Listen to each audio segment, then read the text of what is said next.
السلام علیکم. نن د تاریخ نه دوه واقعیات ویمه.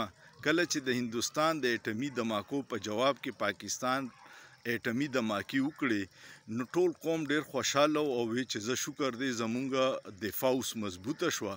خو یو څو صحافیان لاړه ولی باغ ته او د ولی خان بابا نه تپوسو کو چې ستاسو د اټمي دماکو باره کې څه خیال دی د اټم بم باره کې. نو هغه ته تپوسو کو چې دنیا کې ټول نه سیوا اټم بمونه د چا سره صحافیانو ورته وی د روس سره. نو بابا ورته وی چې روس خپل اټمونو بچ کو. روس خو د دنیا د ټول نه سیوا اټم بم ورسره وي او بیا هم 14 ټوټې شو چې ماتې دو. هغه ورته وی چې ملکونو حفاظت ال کیږي چې ته په عوام انویسټمنټو کې دا وی په صحتو کې په تعلیمو کې دا وی په روزګارو کې نو هغه چې عوام خوشحالي هغه د ملک د سلامتۍ ضمانتي.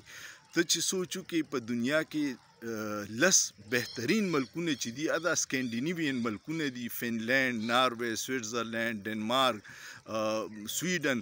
دغه ملکونو کې هیڅ سره اټم بم نشته او ډیر معمولی فوج دي، خو د هغوی ټول انویسټمنټ په خپل عوامو دی، په صحت دی، په تعلیم دی، په روزګار دی. نو خوشحالم دي په دنیا کې او محفوظ هم دي.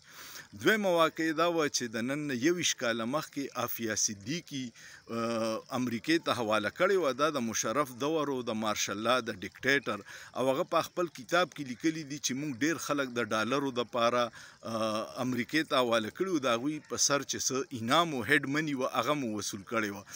نن په اسلام آباد های کورټ کې ډیر یو عجیبه کار وشو.